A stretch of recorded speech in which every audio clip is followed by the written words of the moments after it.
O Salmo 46 é um daqueles salmos bastante conhecido do povo de Deus.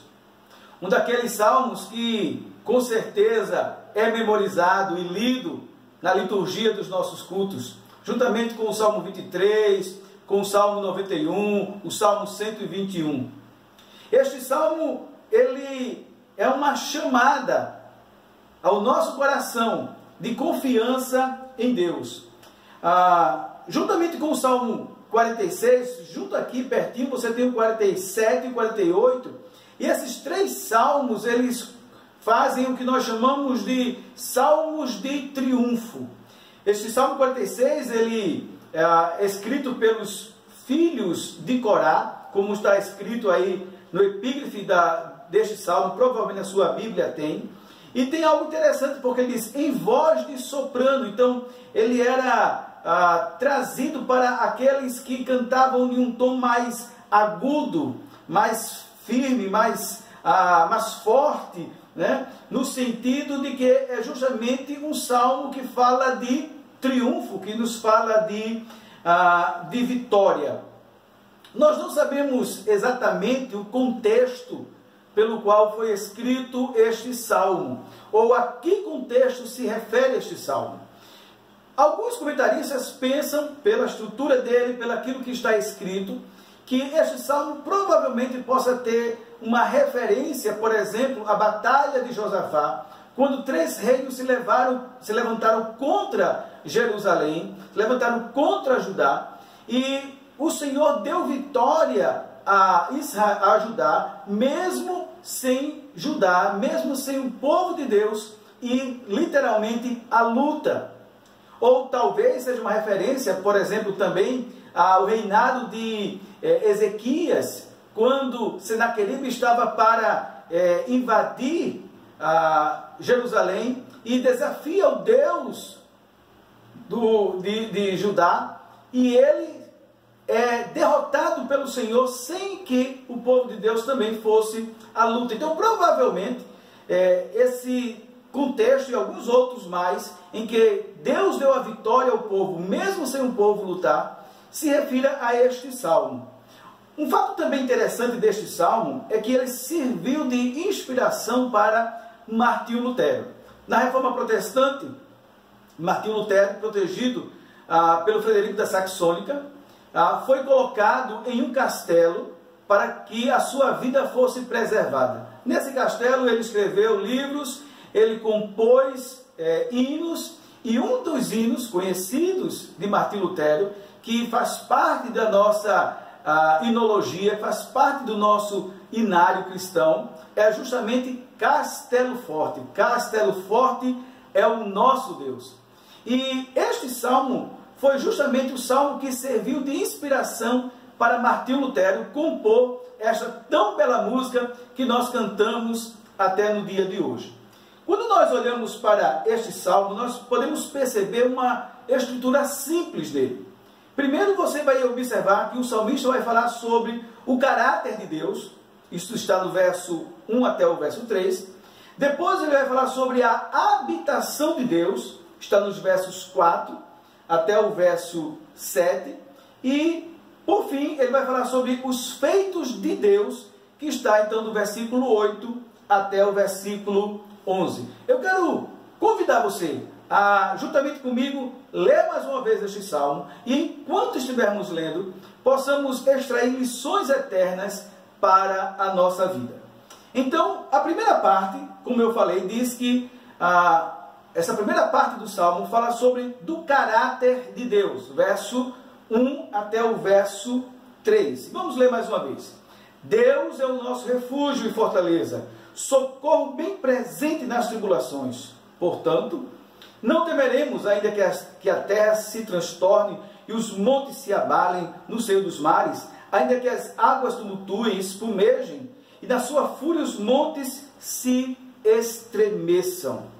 É interessante aqui que o salmista, ele nos traz algumas figuras, do qual nós precisamos refletir um pouco.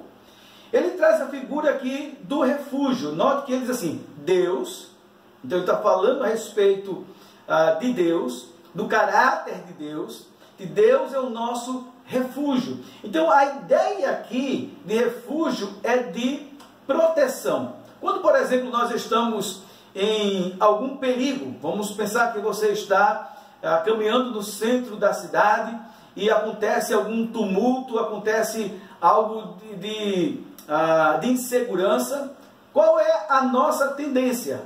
É corrermos logo para um lugar em que nós possamos nos refugiar, em que nós possamos estar seguros, em que nós possamos estar protegidos. Então, o salmista aqui, ele nos diz que Deus é justamente aquele que nos protege. Deus é o nosso refúgio.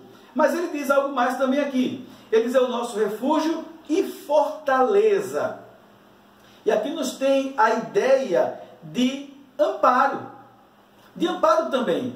De fortaleza no sentido de renovar as forças, de amparar, de nos ajudar. E aí ele encerra este versículo de uma forma muito bonita, dizendo que este que é o nosso refúgio, que nos protege, esse que nos fortalece, ou que nos dá abrigo também, é justamente o nosso socorro bem presente na hora da angústia, na hora da tribulação. Deus é o nosso refúgio e a nossa fortaleza. Este que é refúgio e fortaleza, ele é o quê? O socorro, a ajuda bem presente na tribulação. É bem verdade que Deus ele é nosso refúgio e fortaleza em todo o tempo. Ele não muda, ele é o mesmo Deus. Mas o que o salmista está querendo enfatizar aqui é que nos momentos que nós mais precisamos, nos momentos que nós mais necessitamos de proteção, de fortaleza, de ajuda, de socorro, Deus está ali presente.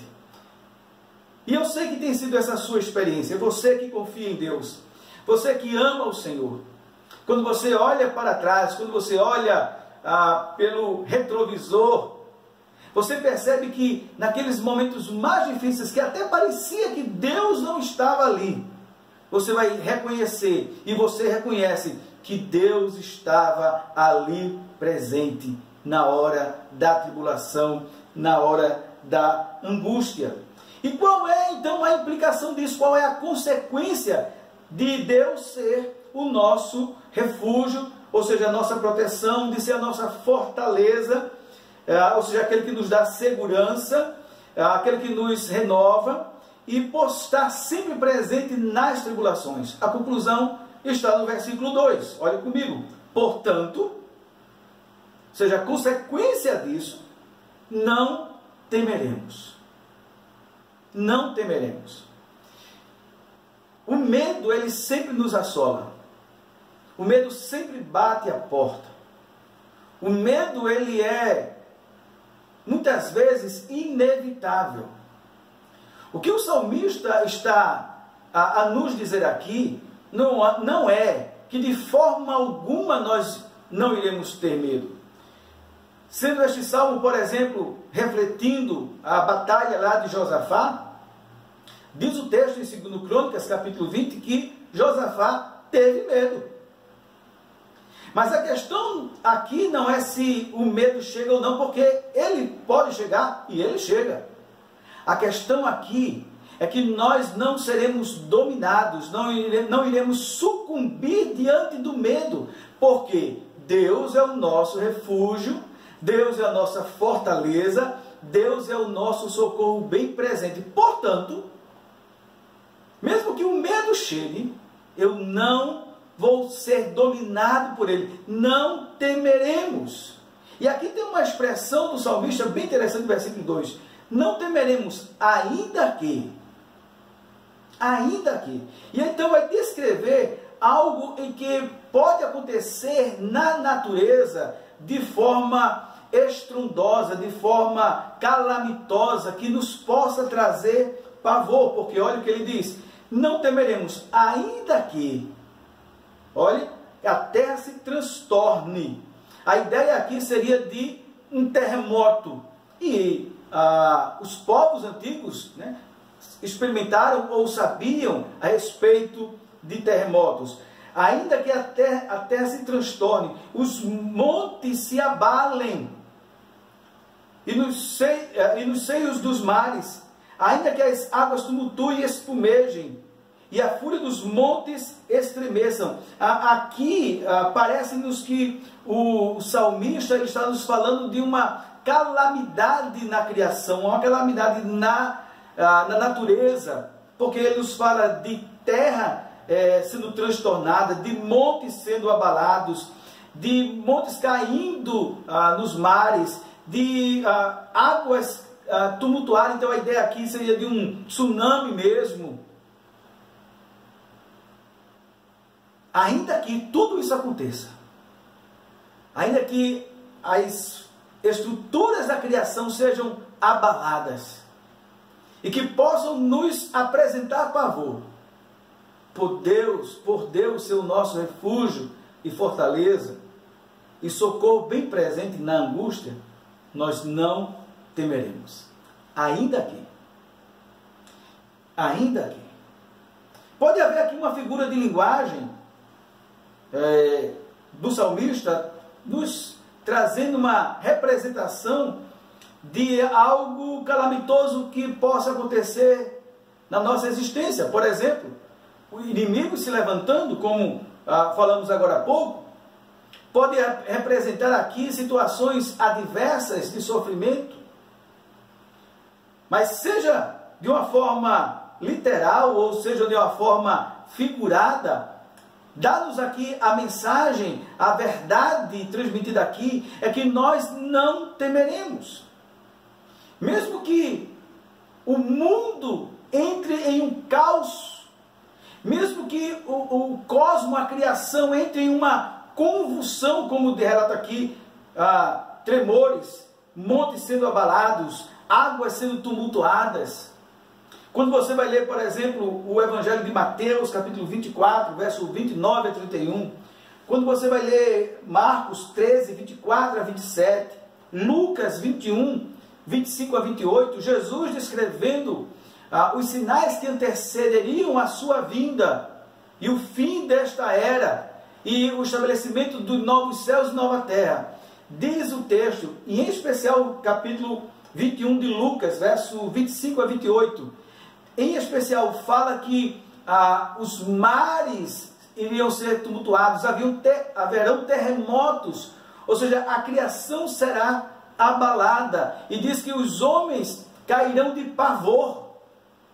Mas quem vai cair de pavor são aqueles que não têm Deus como seu refúgio e fortaleza. O mesmo texto aqui de Lucas 21 vai nos dizer: quando virdes estas coisas, quando vocês contemplarem estas coisas, alegrai-vos e exultai, porque está próximo o dia da vossa redenção.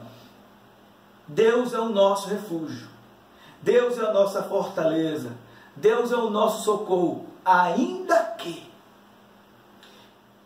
Eu não sei o que você está passando, eu não sei se está havendo um terremoto na sua vida, um tsunami na sua família, no seu casamento. Mas ainda que esteja tudo isso acontecendo, você pode descansar e não se apavorar, porque a palavra de Deus nos garante que Deus é o nosso refúgio e a nossa fortaleza e o nosso socorro. Faz parte do seu caráter proteger, abrigar, fortalecer, socorrer aqueles que são seus. Ainda que. A segunda parte deste salmo nos fala da habitação de Deus. Verso 4 até o verso 7. Vamos ler mais uma vez. Olha o que diz. Há um rio cujas correntes alegram a cidade de Deus, o santuário das moradas do Altíssimo. Deus está no meio dela, jamais será abalada. Deus ajudará desde antemanhã. Bramam as nações, reinos se abalam. Ele faz ouvir a sua voz e a terra se dissolve. A primeira parte deste salmo nos fala do caráter de Deus, como nós acabamos de ver. Mas essa segunda parte vai nos falar justamente da habitação de Deus. Uma pergunta que talvez as nossas crianças já fizeram, né? Ou os seus filhos já fizeram a você, e que talvez até mesmo você já fez. Aonde é que Deus habita? Aonde é que Deus mora? E quando nós olhamos esse texto, ele aqui nos dá algumas indicações da morada de Deus, da habitação de Deus. Primeiro, nós observamos que Deus mora na eternidade. Por que nós chegamos a esta conclusão, a esta afirmação? Olha que diz o versículo 4, em especial a parte final. Diz assim: há um rio cujas correntes alegram a cidade de Deus, o santuário das moradas do Altíssimo. O salmista aqui chama Deus de Altíssimo. A ideia aqui é que ele está elevado acima de toda a sua criação. Ele é um Deus transcendente, ele está acima de toda a sua criação. Ele não está preso ao tempo e ao espaço. Tudo pertence a Ele e tudo Ele está acima daquilo que Ele mesmo criou. Por isso aqui chama de o Deus Altíssimo. Mas Deus não é apenas esse Deus Altíssimo que está acima de toda a sua criação, mas Ele também é um Deus que habita no meio do seu povo. Ele habita na eternidade, mas também habita no meio do seu povo. Se não, veja comigo aqui o verso 4 em diante. Há um rio cujas correntes alegram a cidade de Deus. A cidade de Deus. Bem, quando nós lemos esse texto, pensando que é um judeu que está escrevendo este salmo, teríamos que pensar que ele está se referindo então a Sião, ou então a Jerusalém, né? Interessante que não havia rio, não há rio. Então, por que está dizendo aqui? Há um rio cujas correntes alegram a cidade de Deus, o santuário das moradas do Altíssimo. Bom, provavelmente os filhos de Corá, quando estavam compondo este salmo, podem estar olhando justamente para Gênesis capítulo 2, versículo 10, quando nos diz que havia um rio que irrigava o jardim do Éden e depois se transformava em mais 4 rios. Então, a ideia aqui que nos traz o texto é que o Deus que estava lá presente na criação é o mesmo Deus que está presente também aqui. Aonde? No meio do seu povo. Então Deus, Ele mora na eternidade, Ele está acima de toda a sua criação, mas também Ele está no meio do seu povo, aonde quer que este povo esteja. E isso nos chama a atenção, essa verdade de que Deus mora na eternidade, mas também no meio do seu povo. E veja então o que diz o texto de Isaías. Quero que você acompanhe comigo aqui. Isaías capítulo 57 e o verso 15. Isaías 57 e o verso 15. Diz assim: porque assim diz o alto, o sublime, o que habita na eternidade. Veja aqui, alto, altíssimo, sublime, que habita onde? Na eternidade. O qual tem o nome de santo. Ou seja, ele está separado de toda a sua criação. Habito no alto e santo lugar, altíssimo, eterno. Mas também, observe, também com o contrito e abatido de espírito, para vivificar o espírito dos abatidos e vivificar o coração dos contritos. Eu acho esse texto extremamente confortante. Se nós pensarmos que Deus habita apenas na eternidade, que Deus apenas habita nas moradas eternas, Ele torna-se um Deus muito distante para nós. Mas Ele não apenas está lá, Ele também está aqui comigo, com você, no meio do seu povo. E olha que coisa bonita, Ele está aqui conosco. Ele habita com um contrito e abatido de espírito para vivificar. Há uma outra tradução que diz, para trazer alento ao coração abatido e vivificar o coração dos contritos. Que mensagem maravilhosa, irmãos. Que verdade maravilhosa. Sabemos que este Deus que mora na eternidade, que é Senhor dos céus e da terra, é o Deus que habita no meio do seu povo. E qual a consequência então disso? Se no versículo 1, ao afirmar que Deus é o nosso refúgio e fortaleza, socorro bem presente na tribulação, a consequência disso é que não temeremos ainda que. Agora no capítulo 46, verso 4 até o verso 7, aonde Deus habita também tem suas implicações. Saber que Ele mora na eternidade, que Ele habita na eternidade, que Ele é o Deus Altíssimo, mas também que habita no meio do seu povo, tem também consequências e implicações imediatas. E nós vemos isso nestes versos aqui, do 4 a 7. Mais uma vez comigo, por favor, me acompanhe. Há um rio, cujas correntes alegram a cidade de Deus, ou seja, Deus está no meio do seu povo. Versículo 5 ele vai dizer isso, Deus está no meio dela, ou seja, no meio dessa cidade, no meio do seu povo. E qual a razão disso? O que é que vai acontecer? Jamais será abalada. Mas o versículo 4, se você volta aí comigo mais uma vez, diz, há um rio cujas correntes alegram a cidade de Deus. Versículo 5, Deus está no meio dela, jamais será abalada. Versículo 5, parte B, Deus a ajudará desde antemanhã. Então, qual é a consequência, a implicação imediata em sabermos que Deus habita na eternidade como Deus Altíssimo, mas também habita no meio do seu povo? É que por Ele habitar na eternidade e no meio do seu povo, isso vai nos trazer alegria. Há um rio cujas correntes alegram a cidade de Deus. Quem traz a verdadeira alegria para o povo de Deus é o próprio Deus. Ele é a razão da nossa alegria. Ele é a razão do nosso regozijo, por Ele habitar no nosso meio.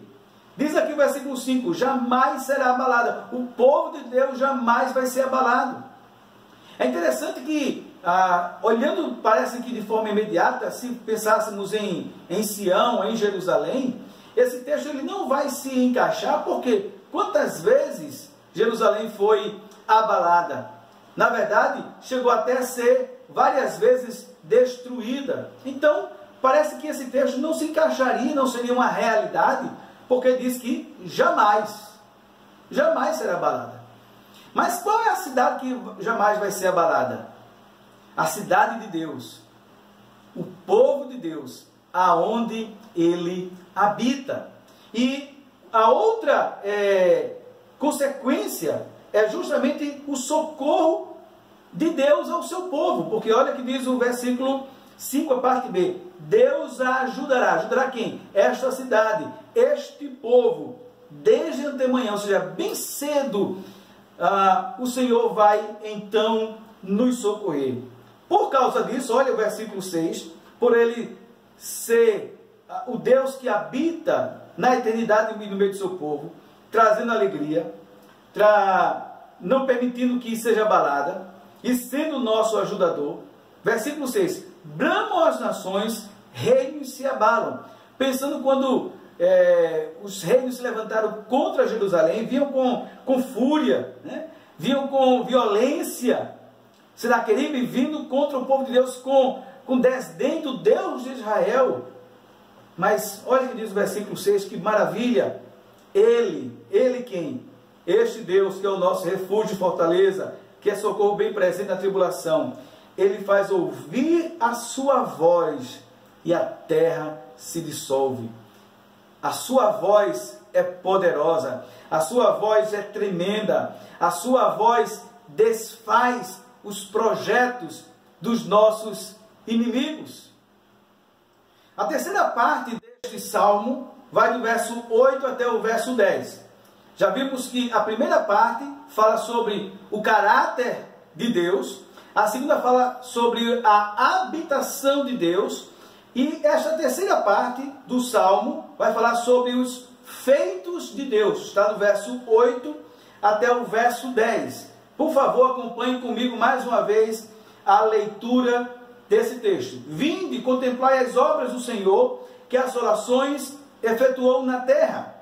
Ele põe termo à guerra até os confins do mundo, quebra o arco e despedaça a lança, queima os carros no fogo. Aquietai-vos e sabei que eu sou Deus.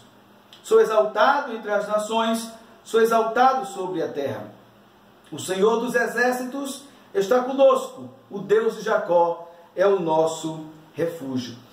Os versos 8 e verso 9 é um convite.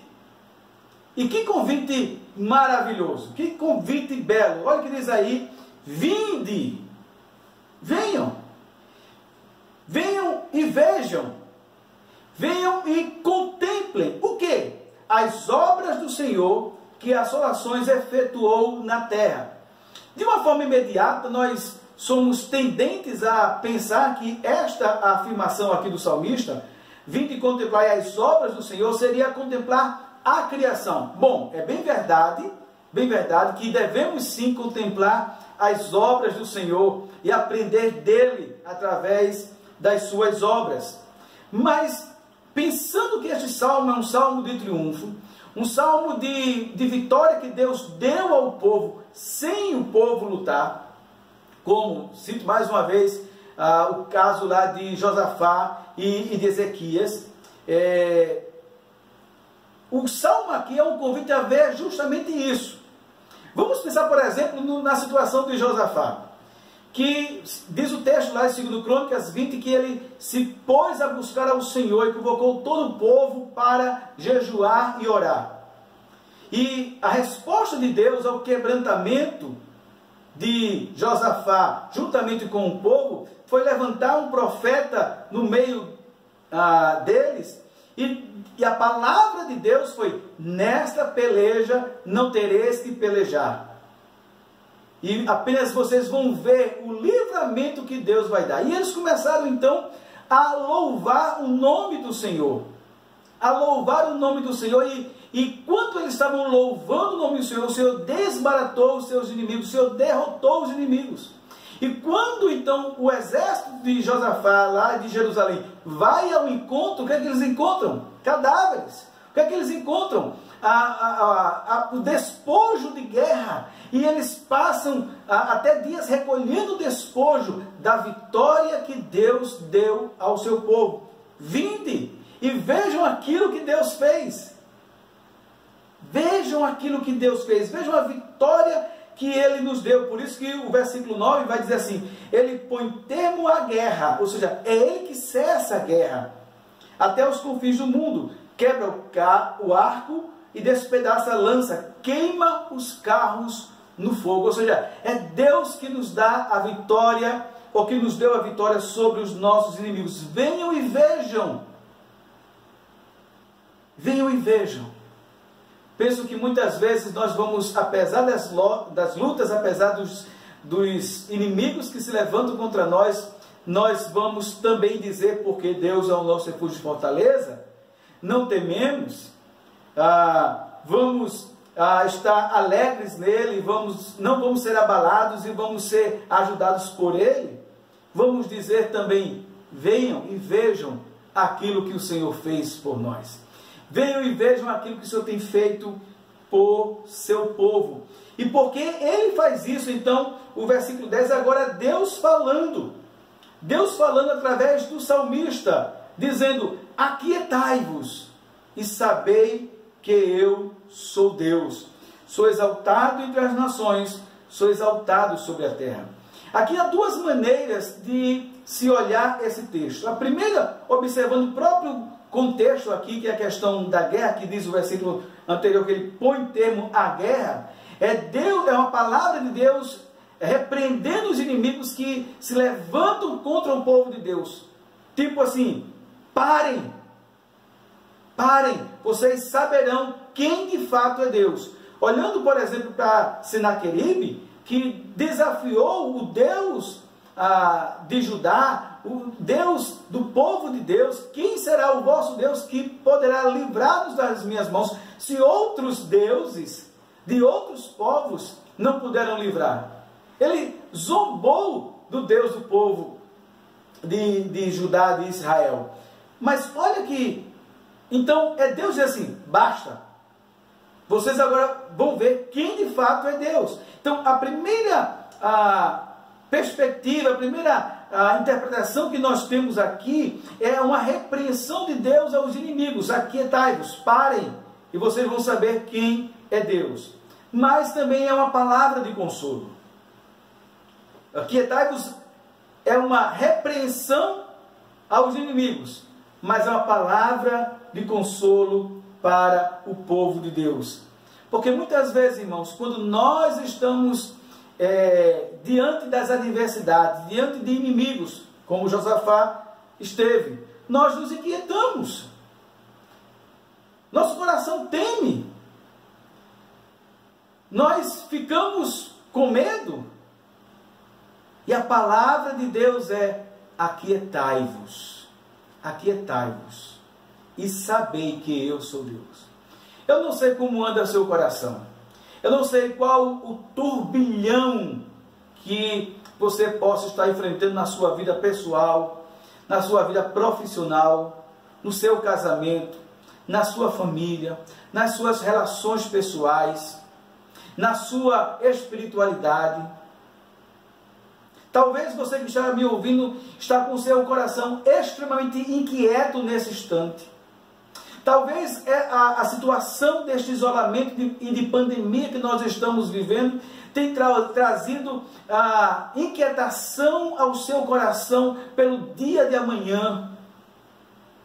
Eu quero lhe dizer que a palavra de Deus diz para você neste dia: aquietai-vos, aquietai-vos, e sabei que eu sou Deus.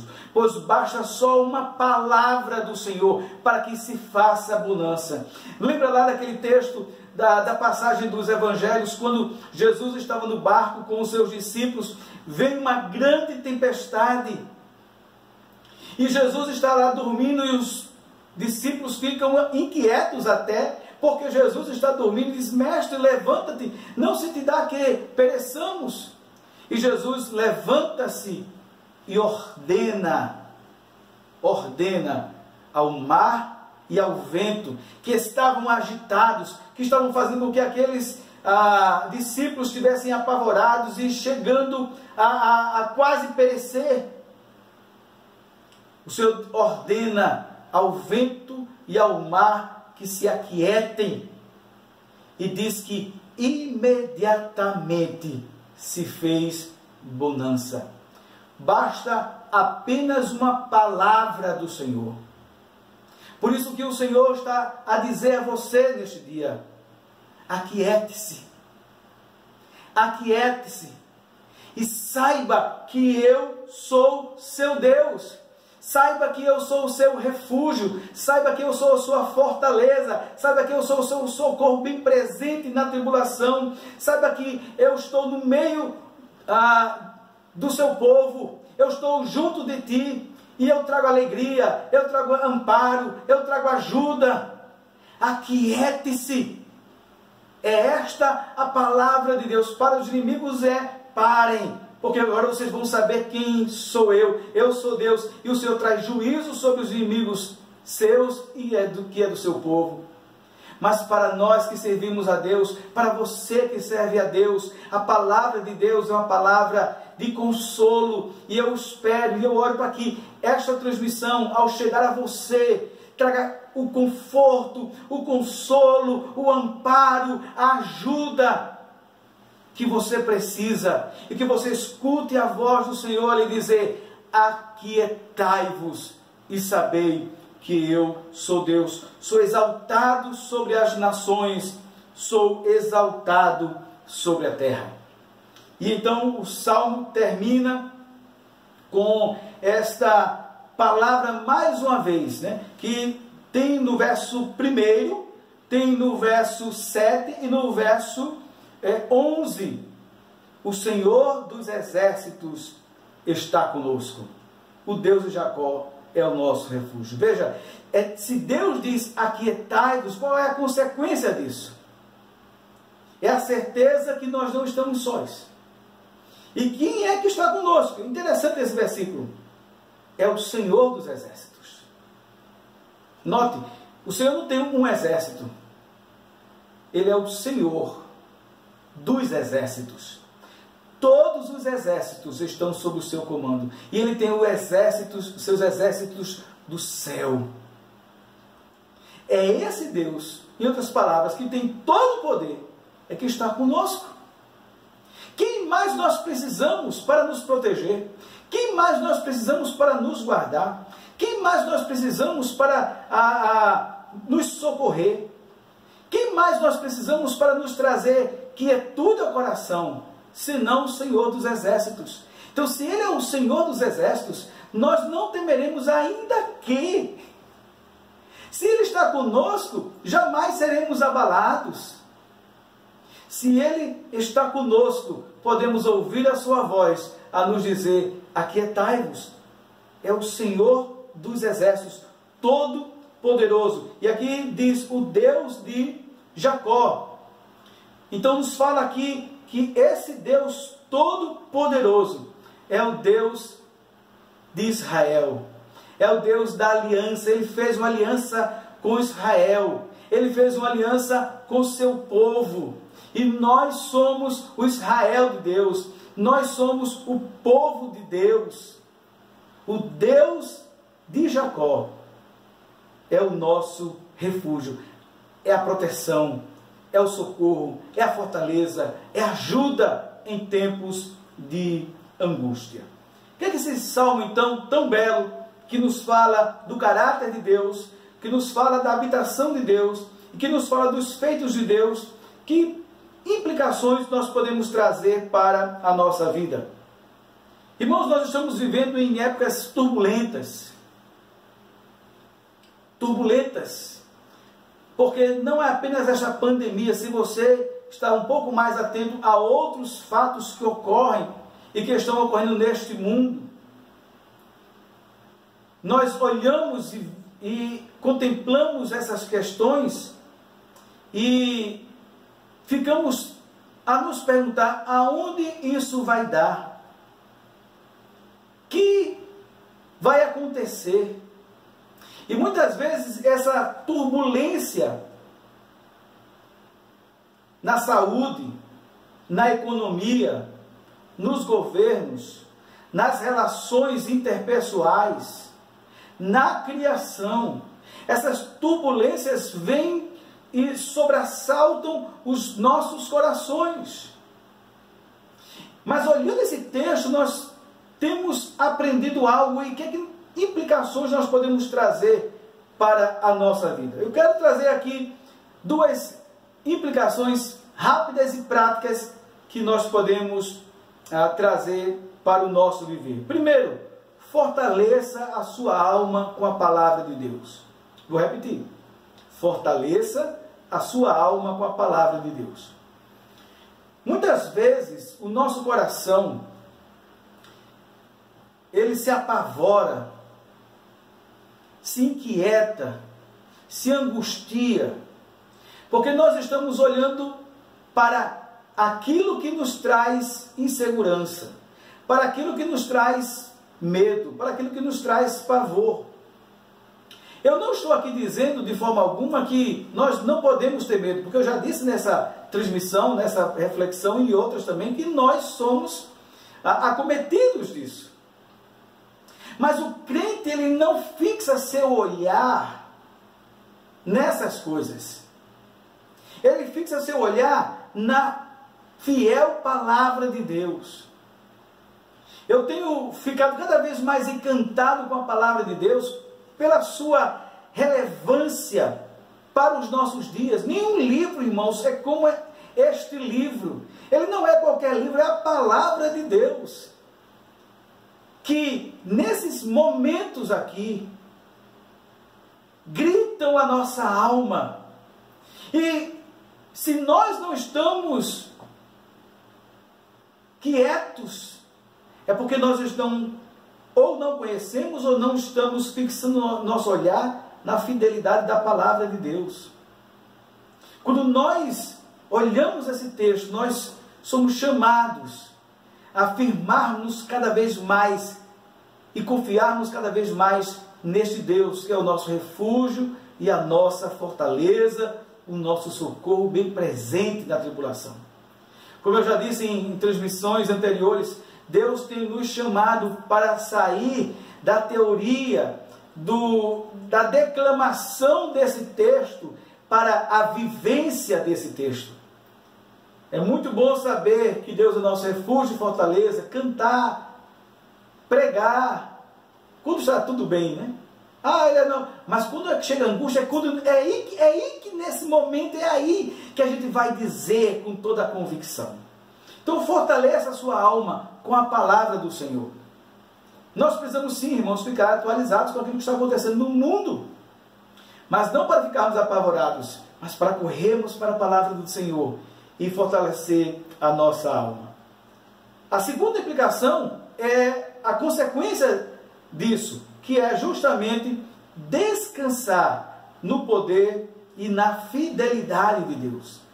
Se nós fortalecemos a nossa alma com a palavra de Deus, por exemplo, com esse texto, a nossa alma vai descansar no poder de Deus e na fidelidade de Deus, porque aquilo que ele diz aqui, aquietai-vos e saber que eu sou Deus, aquilo que ele diz aqui, que ele é o nosso refúgio e fortaleza, socorro bem presente na angústia, vai ser uma verdade da nossa vida. Ele é fiel para cumprir a sua palavra, ele é poderoso, sua palavra não falha. Então fortaleça a sua alma com a palavra de Deus e descanse a sua alma no poder e na fidelidade do nosso Deus. Mas eu preciso também trazer uma palavra para você que está me ouvindo e que ainda não conhece este Deus. Você tem ouvido falar dele, mas você ainda não o conhece. Você tem ouvido falar do povo deste Deus, mas você ainda não faz parte deste povo de Deus. Eu quero lhe dizer que Deus é só refúgio e fortaleza, socorro bem presente na tribulação, e que peleja as pelejas do seu povo, para aqueles que são parte do povo de Deus. Se você ainda não entregou a sua vida ao Senhor Jesus, se você ainda não se arrependeu dos seus pecados, se você não entregou-se incondicionalmente a Cristo Jesus, você não faz parte do povo de Deus, e esta palavra aqui não poderá ser verdade na sua vida, pelo contrário, será juízo, Deus será juízo para você. Mas hoje, ao você ouvir esta transmissão, é uma manifestação da graça, da bondade, da longanimidade do Senhor para com a sua vida, para que você se arrependa, volte-se a Deus, buscando refúgio em Cristo Jesus. Se hoje ouvides a voz do Senhor, não endureça o seu coração. Venha para o Senhor por meio de Cristo Jesus, e Ele então será o seu refúgio e a sua fortaleza, seu socorro bem presente na hora da tribulação. Quero convidar você a orar comigo, agradecendo a Deus por esta tão rica e maravilhosa palavra. Senhor, nós exaltamos o teu santo e excelso nome. Que bom, Senhor, que bom ter o nosso coração, a nossa alma alentada, consolada, confortada com tua palavra. Eu te peço que essa palavra, que não é a minha palavra, é a tua palavra, Senhor, que não volta vazia, chegue aos corações por meio dessa transmissão, que traga quietude àqueles que estão inquietos, que traga proteção àqueles que estão sentindo-se desprotegidos, que seja socorro para aqueles que necessitam. Ó Deus, muito obrigado, porque Tu és o nosso Deus, não porque nós mereçamos, não porque fizemos de Ti o nosso Deus, mas como diz a Tua palavra, o Senhor nos fez ovelhas do Teu pastoreio. O Senhor nos escolheu desde a eternidade, como o Senhor Jesus mesmo disse: não fostes vós que escolhestes a mim, mas eu vos escolhi a vós. Tu fizeste-nos teu povo, e assim agora Tu és o nosso Deus, e pertencemos a Ti. Mas há tantos, Pai, que estão nos ouvindo, mas que ainda não Te conhecem. Revela-se a eles, abre o coração, e faz com que cada um desses também venham ser povo do Senhor, e possam dizer que o Senhor é refúgio e fortaleza, socorro bem presente na tribulação. Assim oramos e agradecemos, em nome de Jesus. Amém.